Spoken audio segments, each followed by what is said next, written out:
Assalamualaikum warahmatullahi wabarakatuh. Waalaikumsalam warahmatullahi wabarakatuh. Alhamdulillah wassalatu wassalamu ala Rasulillah Muhammad ibn Abdullah. Asyhadu an la ilaha illallah wahdahu la syarikalah wa asyhadu anna Muhammadan abduhu wa rasuluh. Allahumma salli ala Sayyidina Muhammad wa ala ali Sayyidina Muhammad wa man tabi'ahum bi ihsanin ila yaumiddin. Santri-santri semuanya yang Ustaz cintai, Ustaz sayangi, Ustaz banggakan semuanya. Gimana kabarnya kalian semuanya? Baik. Alhamdulillahirabbil. Betapa banyaknya nikmat yang telah Allah berikan kepada kita semuanya, sehingga kita bisa beraktivitas, kita bisa melaksanakan sholat maghrib, kemudian kita lanjutkan dengan tausiah, dengan kajian fikih atau catatan yang telah Ustaz tulis di papan tulis.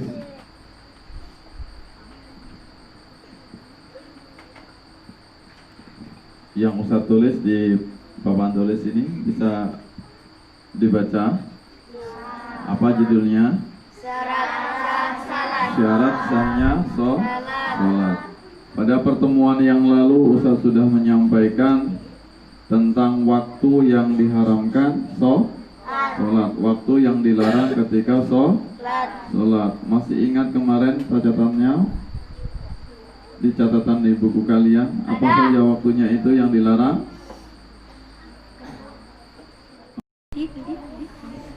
Pada pertemuan yang lalu sudah kita catat tentang waktu yang dilarang atau diharamkan sholat. Di antaranya yaitu ketika setelah sholat subuh tidak diperkenankan lagi sholat. Kemudian setelah sholat asar, ya tidak boleh. Ya. Kemudian saat matahari terbenam, ya berarti waktu menjelang maghrib. Ya. Berarti ketika waktu menjelang maghrib, misalnya jam 6 sampai sebelum maghrib itu berarti tidak boleh sholat, melaksanakan sholat. Berarti kalau kita telat waktunya sholatnya, berarti sholatnya tidak sah, tidak diterima oleh Allah. Kemudian waktu ketika menjelang matahari terbit, berarti sebelum waktu duha, atau tidak diperkenankan. Ya, ketika sudah masuk waktu duha, maka boleh sholat. Ketika matahari sudah terbit, ada sholat sunnah namanya sholat duha di pagi hari. Tapi ketika matahari sudah terbit, sudah agak tinggi mataharinya. Ya. Nah, itu waktu yang dilarang untuk sholat. Tapi ada yang walaupun waktu itu diharamkan untuk sholat, dilarang untuk sholat, tapi kita boleh melaksanakan sholat. Saat sholat apa itu? Zuhur. Kalau sholat zuhur sudah jelas itu waktunya adalah waktu zuhur.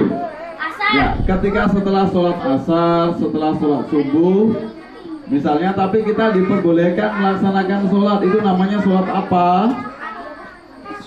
Sholat jenazah. Sholat jenazah walaupun setelah sholat subuh, walaupun setelah sholat asar, kalau ada orang mati, maka boleh melaksanakan sholat. Walaupun waktu itu tadi dilarang untuk melaksanakan sholat. Berarti selain waktu itu, berarti nggak boleh. Nah, ada pengecualian ketika saat jenazah, ada ketika kita sholat, maka boleh setelah sholat subuh. Nah, itu. Yang tidak boleh setelah sholat subuh kemudian sholat duha, padahal belum waktunya duha. Kemudian Syarat wajib sholat. Siapa itu yang wajib untuk melaksanakan sholat? Kemarin sudah kita bahas. Yang pertama adalah orang Islam. Kemudian sudah balik atau dewasa. Maka kalau belum balik, belum dewasa, belum melaksanakan kewajiban sholat, tapi tetap perlu untuk berlatih melaksanakan sholat. Kalian yang kecil-kecil ini sudah wajib belum untuk melaksanakan sholat? Belum, karena belum balik, belum dewasa. Tapi tetap balik itu artinya dewasa. Tapi tetap berlatih untuk melaksanakan sholat. Ketika nanti sudah balik, sudah dewasa, sudah pintar melaksanakan sholat. Nah, kemudian orang yang sehat akalnya, tidak gila. Berarti orang gila itu tidak wajib melaksanakan sholat. Oh enak ya, berarti jadi orang gila. Gak sholat dia. Kalau nggak melaksanakan sholat tidak berdosa. Ya sudah, kalian mau jadi orang gila? Kita kan nggak boleh kemana-mana. Orang gila boleh. Jadi orang gila bebas untuk tidak melaksanakan sholat. Mau pilih jadi orang waras atau orang gila? Nah, kalau kalian ingin jadi orang waras, maka besok kalau sudah dewasa, kalau sudah balik, maka wajib untuk melaksanakan sholat. Kalau sudah tua, sudah besar, sudah balik, kok nggak mau melaksanakan sholat, berarti dia termasuk orang yang kafir. orang yang gila berarti. Ya, kan orang gila tidak wajib melaksanakan sholat. Bagaimana dia mau melaksanakan sholat? Dia nggak bisa karena otaknya nggak normal. Tapi kalau dia otaknya normal tapi sudah besar kok nggak mau melaksanakan sholat, jadi dia termasuk orang yang Gila. ya. Mau jadi orang gila? Enggak. Aku mau tapi ya. Kemudian syarat sahnya sholat. Bagaimana agar sholatnya kita sah? Sholat kita diterima oleh Allah Subhanahu Wa Taala. Maka sholatnya nggak asal-asalan saja, nggak suka-suka kita. Maka harus sesuai dengan apa yang dicontohkan oleh Nabi kita, yaitu Nabi Muhammad Sallallahu Alaihi Wasallam. Ya, harus mencontoh beliau gerakannya, gerakan apa yang dicontohkan oleh guru-guru kita semuanya. Ya, dari bacaannya, gerakannya, ketika ruku, ketika takbiratul ihram, ketika doa kunut misalnya, at-tahiyat, itu semuanya dicontohkan oleh Rasul. Maka sholatnya kita tidak boleh main, tidak boleh sesukanya. Kalau sholat sesukanya bukan mendapatkan pahala, justru akan mendapatkan dosa. Sama-sama sholawat Nadia. Allahumma sholli sholatan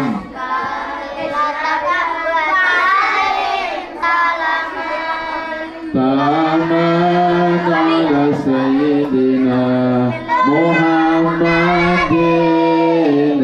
alladhi aduh tanfariju kurabu wa tuqaddam bil hawaiju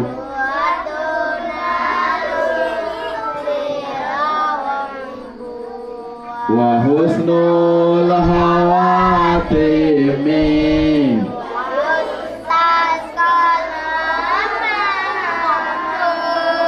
biwajhil karim wa ala alihi wa sahbihi fi kulli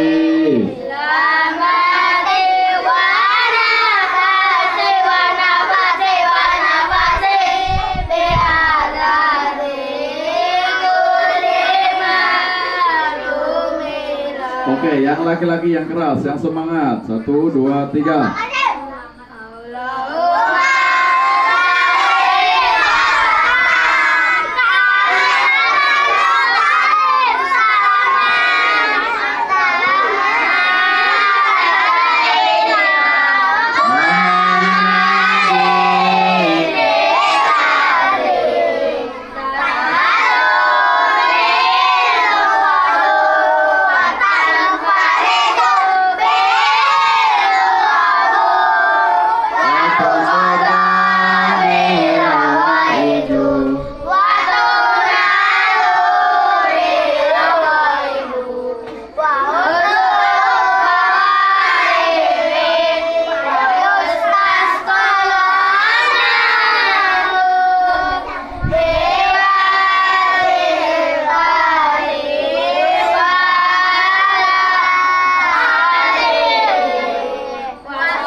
Oke, yang perempuan. 1, 2, 3.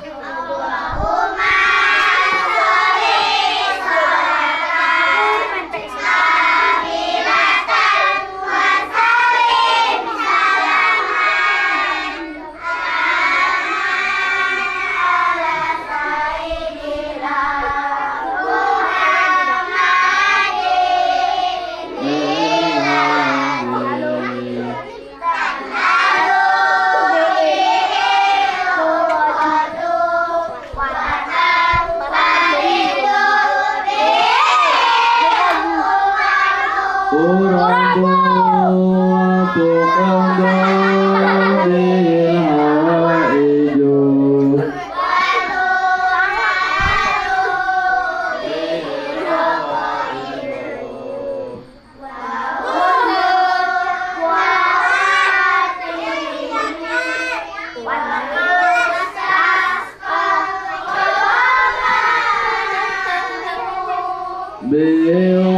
Biwajahil karim.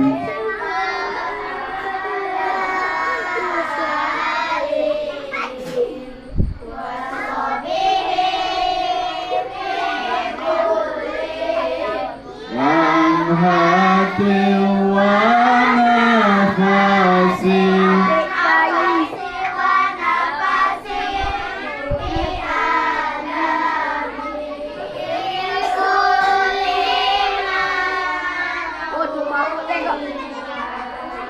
Oke. Syarat sahnya sholat yang pertama harus suci dari hadas. Hadas besar maupun hadas kecil, baik itu yang di depan maupun yang di belakang. Paham maksudnya?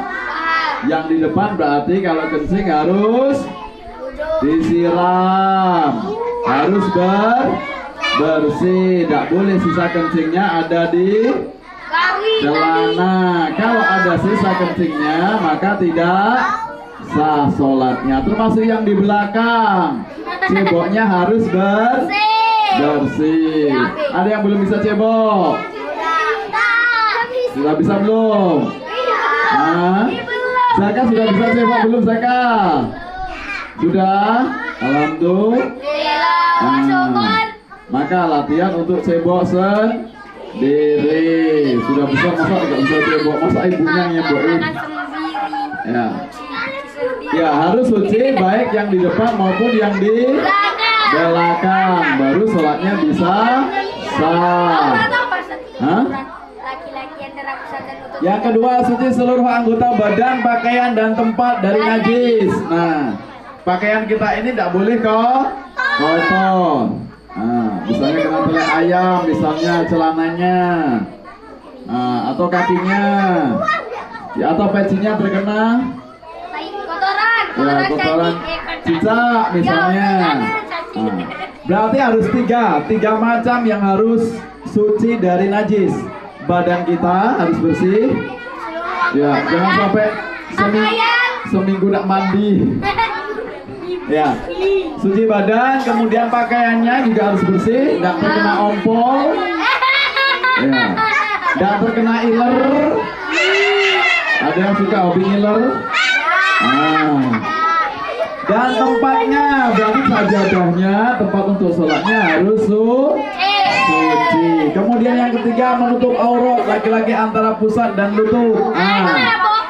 Lutut itu dengkul, pusat itu pusar, atau orang Jawanya nyebutnya udel. Nah, sholat kita baru sah kalau lututnya dengan udelnya tertutup. Bagaimana kalau nggak pakai baju atau pakai kaos tapi udelnya tertutup sampai lutut? Sholatnya tetap sah. Pakai celana pendek segini sah. Yang penting lututnya dengan udelnya tertutup. Jadi batasnya segini sampai segini. Pakai singlet bagaimana sah sebenarnya? Tapi itu kurang sopan. Masa menghadap Allah pakai baju singlet? Ya, apalagi tidak pakai baju, pakai sarung aja, dinaikkan segini kemudian sholat. Ya sah, tapi itu tidak sopan. Ya. Cewek kok bisa pakai celana, cowok bisa pakai rok. Nah, kenapa penyebabnya? Cewek pakai celana, cowok mau pakai rok. Ya boleh-boleh saja. Ya besok Kak Fahri pakai rok ya. Ya. Nah, kemudian auratnya wanita, auratnya perempuan itu berbeda. Seluruh badannya kecuali muka dan dua telapak tangan. Nah, beda dengan laki-laki tadi. Kalau laki-laki yang penting udelnya sampai lutut harus tertutup, maka sholatnya sah. Tapi kalau perempuan nggak pakai baju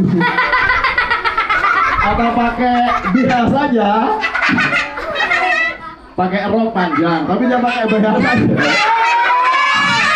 BH, BG, apalagi, maka sholatnya tidak sah. Seluruh badannya harus tertutup. Yang boleh terbuka hanya wajahnya dengan telapak tangannya. Telapak kakinya juga harus tertutup. Makanya perempuan pakai mukena. Beda kan cara menutupnya dengan laki-laki. Ya. Kemudian yang 4, masuk waktu sholat. Gak boleh suka-suka kita. Sholat asarnya waktu maghrib. Sholat maghribnya waktu subuh. Subuhnya waktu zuhur. Nah, ini ibadahnya orang yang kacau sholatnya. Sholatnya tidak diterima oleh Allah. Kemudian menghadap ke kiblat. Kita harus tahu dulu arah kiblatnya di mana. Nah, ketika kita di suatu tempat orang, ketika kita berkunjung atau kita main di sebuah tempat, maka kita pakai kompas atau tanya orang yang bertempat tinggal di situ, tanya mana arah kiblat, biar tidak salah arah kiblatnya. Kemudian yang 6, mengetahui rukun dan sunnahnya sholat, mengetahui tata cara sholatnya, gerakannya, kemudian juga bacaannya, mana bacaan yang sunnah, mana bacaan yang wajib, mana gerakan yang wajib, mana gerakan yang sunnah. Ya. Segala puji bagi Allah, Maha Pemurah lagi Maha Penyayang, menguasai hari pembalasan, hanya kepadamu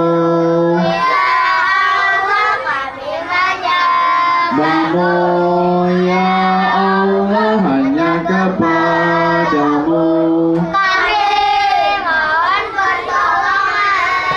tunjukilah kami jalan yang lurus,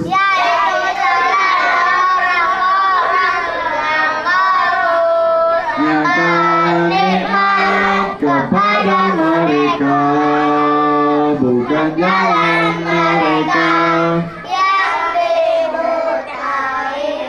dan bukan pula jalan mereka yang sesat. Paham semuanya? Alhamdulillah. Wassalamualaikum warahmatullahi wabarakatuh.